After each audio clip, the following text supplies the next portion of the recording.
Hey Leo, welcome back to the show. You look a tiny bit nervous today. Is everything okay? Ha, so something happened at work this week, and I really need to talk about it. It involves English and a lot of embarrassment. Oh no, tell me everything. So my manager asked me to send a quick status update email to the whole project team. Simple task, I typed it out, hit send, and felt very proud of myself. That sounds fine so far. And then I reread it, and I had written, "The report is been submitted." Those exact words, and I sent it to 15 people. Oh no, not 15 people. 15 people. My manager replied with just one question mark. Nobody else said anything. The silence was somehow worse than the question mark itself. I feel that deeply. That kind of moment stays with you for days. I kept thinking, I have studied English for years. I have watched shows in English. I have done all the exercises. And I still wrote, "is been submitted." What is wrong with me? Nothing is wrong with you. That mistake is incredibly common, and it is exactly why we are here today. Be, been, and being. I have been confused about all three for as long as I can remember. Even when I think I understand, I mess it up in real life. You know what? Even advanced learners make this exact mistake. I have heard it from people who sounded otherwise fluent. That makes me feel a little better. Just a little. These words look short and simple, but each one has a very specific job. Today, we are going to understand those jobs together, through conversation, not through a grammar table. No tables, no color-coded boxes. Perfect. Let's go. I want you to think of be, been, and being as three brothers from the same family. Same last name, very different personalities, and very different roles. Three brothers. Okay, who's the oldest? Be is the oldest, the base form, the root of everything. Think of it as the trunk of a tree. Everything else grows from it. Okay, when do we actually use be? Give me the situations where it belongs. The first and most important situation is after modal verbs, words like can, will, should, must, and might. The modal always comes first, and be follows right after. Like you should be more careful at work? I feel that one personally right now. Yes, should be, can be, must be, will be. The word be never changes after a modal, not ever. So I can never say you should being careful or you should been careful? Never. After a modal verb, it is always the base form. No endings, no changes. Clean and simple. That is actually a relief. One consistent rule I can trust. The second situation where we use be is in commands, what grammar calls imperatives. Be honest.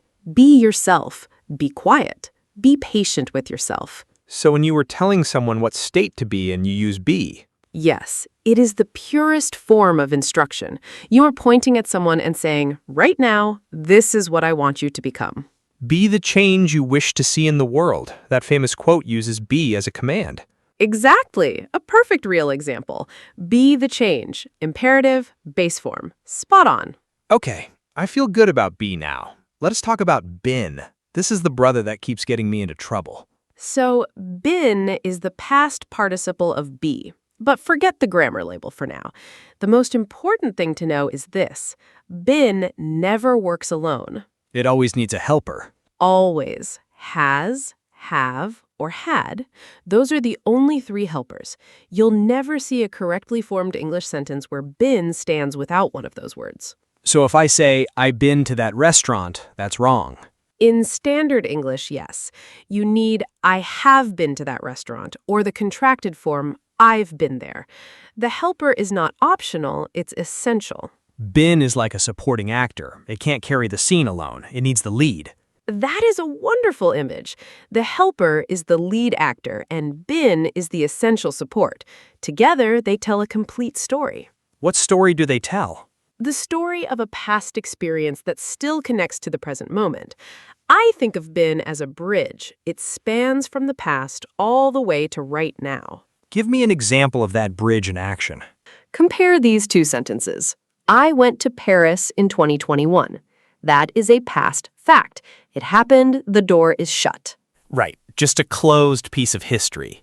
But now say, I have been to Paris. That experience is alive in this conversation. It is part of who you are right now, talking to me in this moment. So I went to Paris is just information, but I've been to Paris is part of your identity. Yes, the bridge is open. The experience still matters and still influences the present. Have you ever been in a situation where you really needed this grammar and could not remember it? Absolutely. When I was learning Spanish, I got confused about similar forms all the time. I would say the wrong thing, and people would pause and look at me with that polite confusion face. The pause is the worst. You know immediately something went wrong. That discomfort is actually useful, though. It tells your brain, this is important, pay attention here, build this pattern. Let me try something. I've been feeling really stressed about work lately. Is that correct?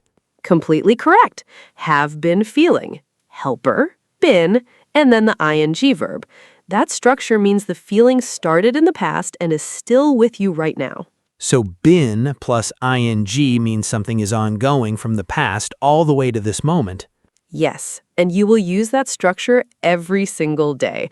I've been working on this project, she's been learning guitar for months, he's been feeling much better lately. I say those things already. I just did not know I was using a pattern with a name.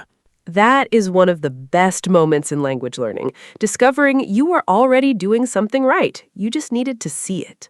Okay, the third brother, being. I admit I'm a little nervous. Don't be. Being is actually the most expressive of the three when you understand what it does. What does it do exactly? Being is the present participle, the ing form of be. Its job is to shine a light on the present moment. It says, look at what is happening right here, right now. Like a spotlight on the present moment. Exactly. Here is the classic example. He is rude versus he is being rude. What do you notice between those two? He is rude feels permanent, like that's just who he is as a person, his whole character. Exactly. It is a general statement about his nature, but he is being rude says, in this specific moment, his behavior is rude. Maybe he had a bad day. He's not always like this. Oh, so being protects someone a little. It separates the action from the identity? That is a really thoughtful way to put it. She is being very helpful today. Specific, warm, and kind. You're not making a permanent judgment. I never thought grammar could be compassionate before today. Language shapes how we see people. These small distinctions carry real meaning. What about when being starts a sentence? Like, being honest is really hard sometimes. In that sentence, being is acting as a gerund, an ing form doing the job of a noun. Being honest is the subject of the whole sentence. A gerund is just a verb in ing form acting as a noun? Yes, and you use them all the time without realizing it. Swimming is great exercise. Being late is disrespectful. Learning a language takes real commitment. Those all feel completely natural to say. I would not think of them as any kind of special grammar. That's because they are natural. Gerunds have energy. They feel active and ongoing, not static and cold. Let me try one. Being prepared makes everything go more smoothly. That is a perfect sentence. Being prepared is the gerund subject. Absolutely correct and sounds great. Okay, I want to tackle passives now. That's really where been and being both appear and confusion starts. Passives are actually very logical once you see the pattern. A passive sentence puts the receiver of the action into the subject position.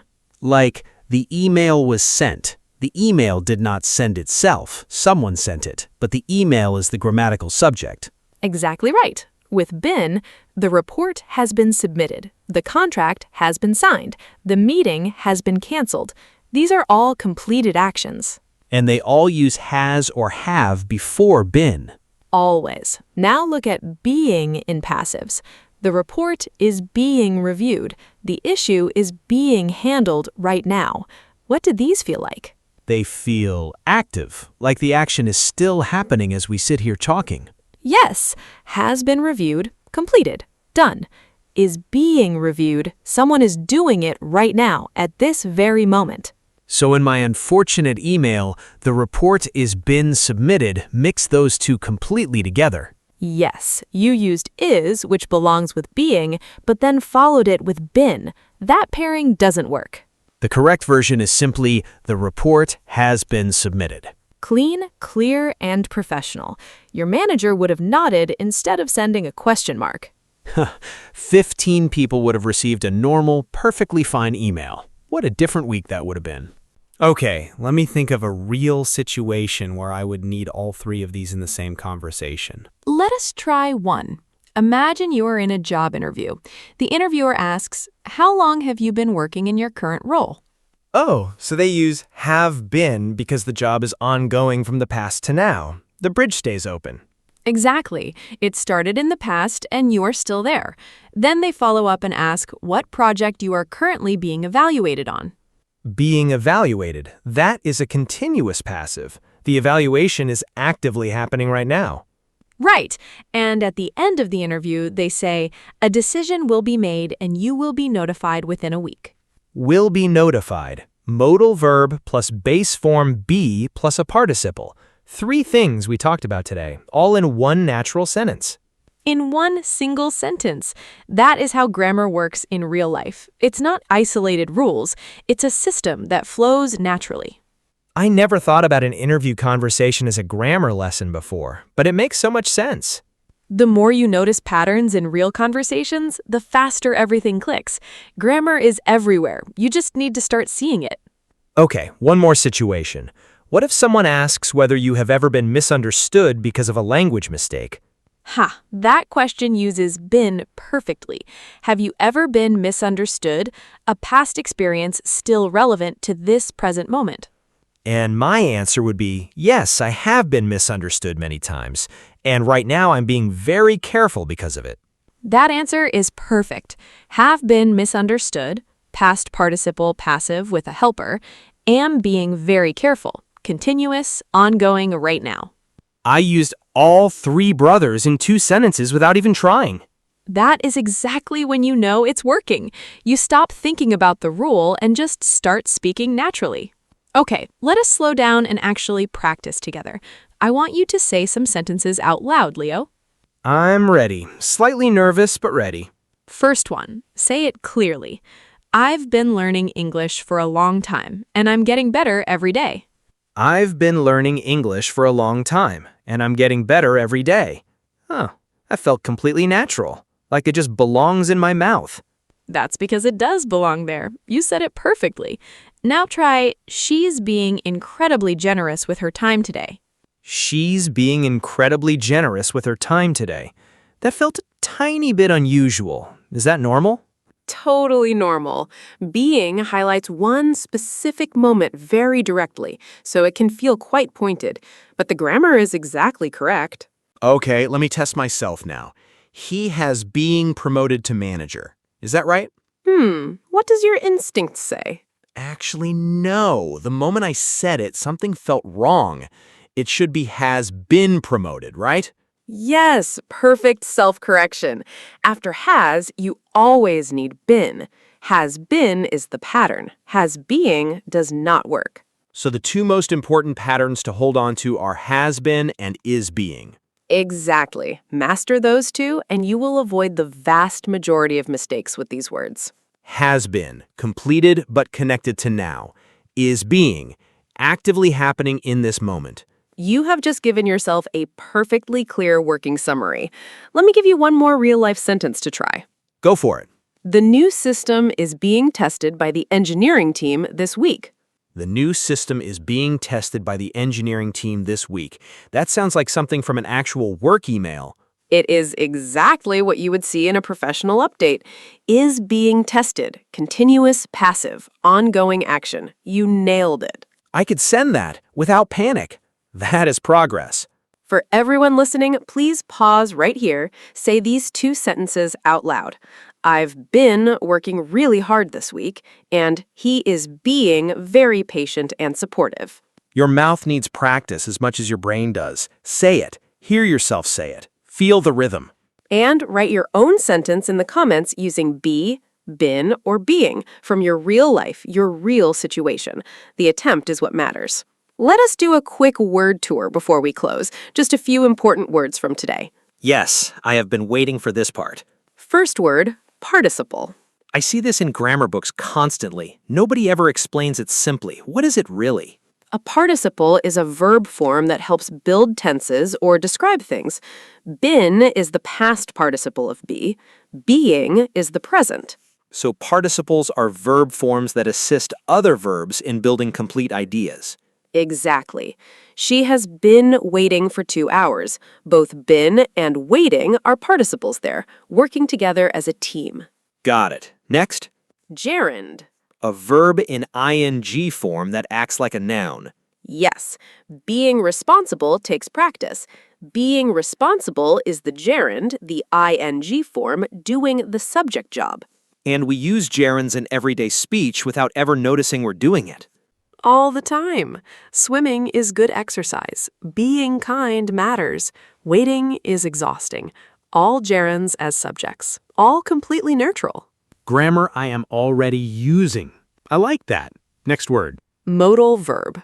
Can, should, must, will, might. All modal verbs? Yes, they express possibility, ability, necessity, or obligation, and they always pair with the base form be. Every time. You might be right. This could be a problem. She must be exhausted. Always modal plus be. Perfect examples. That pairing never changes. Next, passive. When the subject of the sentence receives the action rather than performing it. Correct. The decision was made by the team. The team acted, but the decision holds the subject position. Very common in formal writing. And been appears constantly in passive structures. Very frequently. The event has been postponed. The results have been published. You will encounter these every single day in professional English. Last word. Continuous. Something ongoing, still in progress, not yet finished. Exactly. Continuous forms always use ing and show that something is actively happening. She is being very patient. The patience is happening right now. And being is specifically the continuous form of be. Yes, when you need to describe a state or behavior that is in progress, reach for being plus a helper. Is being, was being, are being. Is being handled, was being discussed, are being informed.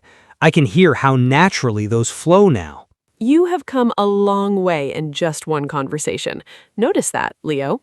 I started this episode embarrassed about a single question mark in an email.